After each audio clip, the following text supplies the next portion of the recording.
Hello everyone, welcome to my channel. ಇವತ್ತು ನಾನು ಮಕ್ಕಳಿಗೋಸ್ಕರ ಒಂದು ಸೂಪರಾಗಿ ಕ್ವಿಕ್ಕಾಗಿ ಮಾಡುವಂಥ ವೇಟ್ ಗೇನ್ ರೆಸಿಪಿನ ತೋರಿಸ್ತಾ ಇದ್ದೀನಿ. ತುಂಬಾ ಟೇಸ್ಟಿ ಆ್ಯಂಡ್ ಮಾಡೋದು ಕೂಡ ಅಷ್ಟೇ ಈಸಿ. ಈ ವಿಡಿಯೋನ ನೋಡೋಕ್ಕೂ ಮುಂಚೆ ನೀವಿನ್ನು ನನ್ನ ಚಾನಲ್ನ ಸಬ್ಸ್ಕ್ರೈಬ್ ಆಗಿಲ್ಲ ಅಂದರೆ ಸಬ್ಸ್ಕ್ರೈಬ್ ಆಗಿ ಪಕ್ಕದಲ್ಲಿರೋಂಥ ಬೆಲ್ ಐಕಾನನ್ನು ಕ್ಲಿಕ್ ಮಾಡಿ. ಅದರಿಂದ ನಾನು ಹಾಕುವಂಥ ಪ್ರತಿಯೊಂದು ವಿಡಿಯೋ ನೋಟಿಫಿಕೇಷನ್ ನಿಮಗೆ ಬರುತ್ತೆ. ನನ್ನ ವಿಡಿಯೋನ ನೋಡಲಿಕ್ಕೆ ಈಸಿ ಆಗುತ್ತೆ. ಇದನ್ನು ಯಾವ ಏಜ್ ಮಕ್ಕಳಿಗೆ ಯಾವ ಟೈಮಲ್ಲಿ ಕೊಡಬೇಕು ಅಂತ ಹೇಳ್ತಾ ಹೋಗ್ತೀನಿ. ನನ್ನ ವಿಡಿಯೋನ ಎಲ್ಲೂ ಸ್ಕಿಪ್ ಮಾಡದೆ ಕಂಪ್ಲೀಟಾಗಿ ವಿಡಿಯೋನ ನೋಡಿ.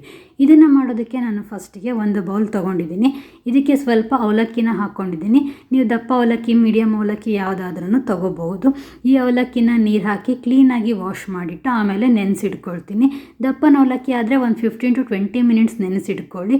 ಅದೇ ಮೀಡಿಯಮ್ ಅವಲಕ್ಕಿ ಆದರೆ ಒಂದು 10 ಮಿನಿಟ್ಸ್ ಆದರೆ ಸಾಕು. ಅಂದರೆ ಸಾಫ್ಟ್ ಆಗಬೇಕು ಅವಲಕ್ಕಿ, ಅಷ್ಟನ್ನು ನೀವು ನೆನೆಸಿಟ್ಕೋಬೇಕಾಗುತ್ತೆ. ಅವಲಕ್ಕಿ ಈಸಿಯಾಗಿ ಡೈಜೆಸ್ಟ್ ಆಗುತ್ತೆ, ಮಕ್ಕಳಿಗೆ ತುಂಬಾ ಒಳ್ಳೆಯದು. ಇದನ್ನು ನೆನೆಸಿಟ್ಟು ಇವಾಗ ನಾನು ಒಂದು ಕ್ಯಾರೆಟ್ ತೊಗೊಂಡಿದ್ದೀನಿ. ಸಿಪ್ಪೆನ ತೆಗೆದುಬಿಟ್ಟು ತುರ್ಕೊಳ್ತಾ ಇದ್ದೀನಿ. ನೀವು ಬೇಕಿದ್ರೆ ಕಟ್ ಬೇಕಾದರೂ ಮಾಡ್ಕೊಳ್ಳಿ. ನಾನು ಪೇಸ್ಟ್ ಮಾಡೋಕ್ಕೆ ಈಸಿ ಆಗುತ್ತೆ ಅಂತ ತುರಿತಾ ಇದ್ದೀನಿ. ಇಲ್ಲಿ ಒಂದು ಕ್ಯಾರೆಟ್ ಜಾಸ್ತಿ ಆಯಿತು ಅಂತೇಳಿ ನಾನು ಅರ್ಧ ಕ್ಯಾರೆಟನ್ನು ಈ ಥರ ತುರಿದಿಟ್ಕೊಂಡಿದ್ದೀನಿ. ಕ್ಯಾರೆಟು ಮಕ್ಕಳ ಕಣ್ಣಿಗಾಗಿರ್ಬೋದು ಅಥವಾ ಸ್ಕಿನ್ನಿಗಾಗಿರ್ಬೋದು ತುಂಬಾ ಒಳ್ಳೆಯದಿದು ಕ್ಯಾರೆಟು. ಆಮೇಲೆ 2 ಬಾದಾಮಿನ ನಾನು ನೆನೆಸಿಟ್ಟಿದ್ದೆ.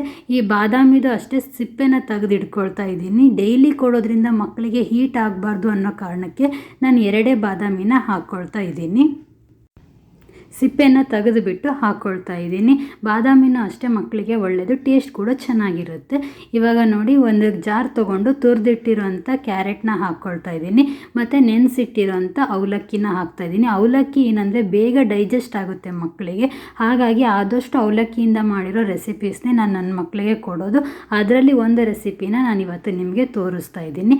ನೆನೆಸಿಟ್ಟಿರೋಂಥ ಅವಲಕ್ಕಿ, ಕ್ಯಾರೆಟು ಮತ್ತು ಬಾದಾಮ್ ಸಿಪ್ಪೆ ತೆಗೆದಿಟ್ಟಿರೋಂಥ ಬಾದಾಮು ಮತ್ತು ಸ್ವಲ್ಪ ಜೀರಿಗೆ ಹಾಕ್ತಾಯಿದ್ದೀನಿ. ಜೀರಿಗೆನೂ ಅಷ್ಟೇ ಡೈಜೆಷನ್ ಚೆನ್ನಾಗಾಗುತ್ತೆ ಮಕ್ಕಳಿಗೆ ಅನ್ನೋ ಕಾರಣಕ್ಕೆ ಒಂದು 1/4 ಟೇಬಲ್ ಸ್ಪೂನಷ್ಟು ಜೀರಿಗೆನ ಹಾಕ್ಕೊಂಡು ನೀರು ಹಾಕ್ಕೊಂಡು ಫೈನಾಗಿ ಪೇಸ್ಟ್ ಮಾಡ್ಕೊಳ್ತೀನಿ. ನೀವು ಒಂದು ವೇಳೆ 1 ಇಯರ್ ಒಳಗಡೆ ಇರೋ ಮಕ್ಕಳಿಗೆ, 6 ಮಂತ್ಸಿಂದ 1 ಇಯರ್ ಮಕ್ಕಳಿಗೆ ಕೊಡ್ತೀರಾ ಅಂದರೆ ಫೈನಾಗಿ ಪೇಸ್ಟ್ ಮಾಡ್ಕೊಳ್ಳಿ. 1 ಇಯರ್ ಮೇಲೆ ಇರೋವಂಥ ಮಕ್ಕಳಿಗಾದರೆ ಸ್ವಲ್ಪ ತರ್ತರಿಯಾಗಿ ಪೇಸ್ಟ್ ಮಾಡಿಕೊಂಡ್ರೆ ನಡೆಯುತ್ತೆ. ಅಂದರೆ 1 ಇಯರ್ ಅಬೋ ಇರೋ ಮಕ್ಕಳಿಗಾದ್ರೆ ಹಲ್ಲು ಬಂದಿರುತ್ತಲ್ಲ, ಸೊ ತರ್ತರಿಯಾಗಿ ಪೇಸ್ಟ್ ಮಾಡಿಕೊಂಡ್ರೆ ನಡೆಯುತ್ತೆ. ಇವಾಗ ನಾನು ಫೈನಾಗಿಯೇ ಪೇಸ್ಟ್ ಮಾಡಿಕೊಂಡು ಇದನ್ನು ನಾನು ಒಂದು ಪ್ಯಾನ್ಗೆ ಹಾಕ್ಕೊಳ್ತಾ ಇದ್ದೀನಿ. ಈ ಜಾರಿಗೂ ಅಷ್ಟೇ ಸ್ವಲ್ಪ ನೀರನ್ನು ಹಾಕಿ ಅದಕ್ಕೆ ಇದನ್ನು ಹಾಕ್ಕೊಳ್ತಾ ಇದ್ದೀನಿ. ನಿಮಗೆ ಎಷ್ಟು ನೀರು ಬೇಕು ನೋಡಿಕೊಂಡು ಹಾಕ್ಕೊಳ್ಳಿ. ಒಂದು ವೇಳೆ 1 ಇಯರ್ ಒಳಗಡೆ ಇರೋ ಮಕ್ಕಳಿಗಾದ್ರೆ ಸ್ವಲ್ಪ ನೀರಕ್ಕೆ ಮಾಡ್ಕೊಳ್ಳಿ, ನುಂಗೋಕೆ ಈಸಿ ಆಗುತ್ತೆ. 1 ಇಯರ್ ಅಬೋ ಇರೋ ಮಕ್ಕಳಿಗಾದ್ರೆ ಸ್ವಲ್ಪ ಗಟ್ಟಿಗೆ ಮಾಡ್ಕೊಳ್ಳಿ, ಹೊಟ್ಟೆ ತುಂಬುತ್ತೆ ಚೆನ್ನಾಗಿ. ಅದಕ್ಕೆ ಇವಾಗ ಇದನ್ನು ಗ್ಯಾಸ್ ಮೇಲೆ ಇಟ್ಟು ಚೆನ್ನಾಗಿ ಮಿಕ್ಸ್ ಮಾಡಿಕೊಂಡು ರುಚಿಗೆ ತಕ್ಕಷ್ಟು 1 ಚಿಟಿಕೆ ಅಷ್ಟು ಉಪ್ಪನ್ನು ಹಾಕ್ಕೊಳ್ತಾ ಇದ್ದೀನಿ. ಇದು ಅವಲಕ್ಕಿ ಮತ್ತು ಕ್ಯಾರೆಟು ಚೆನ್ನಾಗಿ ಬೇಯಬೇಕು.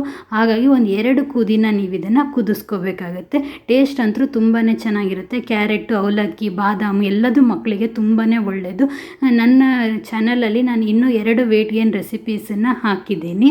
ಆ 2 ರೆಸಿಪೀಸನ್ನು ಒಂದು ಸಲ ಚೆಕ್ ಮಾಡಿ. ಲಿಂಕ್ ಬೇಕಿದ್ರೆ ನಾನು ನಿಮಗೆ ಡಿಸ್ಕ್ರಿಪ್ಷನ್ ಬಾಕ್ಸಲ್ಲಿ ಹಾಕಿರ್ತೀನಿ. 3 ರೆಸಿಪೀಸ್ನ ಆಲ್ಟರ್ನೇಟಾಗಿ ಮಾಡಿಕೊಡೋದ್ರಿಂದ ಮಕ್ಕಳಿಗೆ ಟೇಸ್ಟ್ ಬೇರೆ ಬರೋದ್ರಿಂದ ಚೆನ್ನಾಗಿ ತಿಂತಾರೆ ಆ್ಯಂಡ್ ಒಳ್ಳೆ ರಿಸಲ್ಟೇ ನಿಮಗೆ ಬರುತ್ತೆ ಅಂತ ಹೇಳ್ಬೋದು. ಇದನ್ನು 6 ಮಂತ್ಸ್ ಅಬೋ ಇರೋ ಅಂಥ ಮಕ್ಕಳಿಗೆ ಕೊಡ್ತಾ ಬನ್ನಿ. ಬೆಳಗ್ಗೆ, ಮಧ್ಯಾಹ್ನ, ರಾತ್ರಿ ಯಾವಾಗ ಬೇಕಾದರೂ ಕೂಡಿ ಆರಾಮಾಗಿ ಡೈಜೆಸ್ಟ್ ಆಗುತ್ತೆ. ಡೈಜೆಷನಿಂದ ಏನೋ ಚಿಂತೆ ಬೇಡ ಇದ್ರ ಬಗ್ಗೆ. ಈ ಸೂಪರ್ ಆಗಿರೋಂಥ ರೆಸಿಪಿನ ಒಂದು ಸಲ ಟ್ರೈ ಮಾಡಿ. ಟೇಸ್ಟ್ ಯಾವ ಥರ ಬಂತು, ನಿಮ್ಮ ಮಕ್ಕಳು ಯಾವ ಥರ ಇಷ್ಟಪಟ್ಟರು, ತಿಂದರು ಅಂತ ಮಿಸ್ ಮಾಡದೆ ನನಗೆ ಕಮೆಂಟ್ ಬಾಕ್ಸಲ್ಲಿ ಕಮೆಂಟ್ ಮಾಡಿ ಅಂತ ಹೇಳ್ತೀನಿ. ಈ ದಿನ ಶುಭವಾಗಿರಲಿ ಅಂತ ಕೇಳ್ತಾ ಈ ವಿಡಿಯೋನ ಇಲ್ಲಿಗೆ ನಾನು ಮುಗಿಸ್ತಾ ಇದ್ದೀನಿ. Thanks for watching.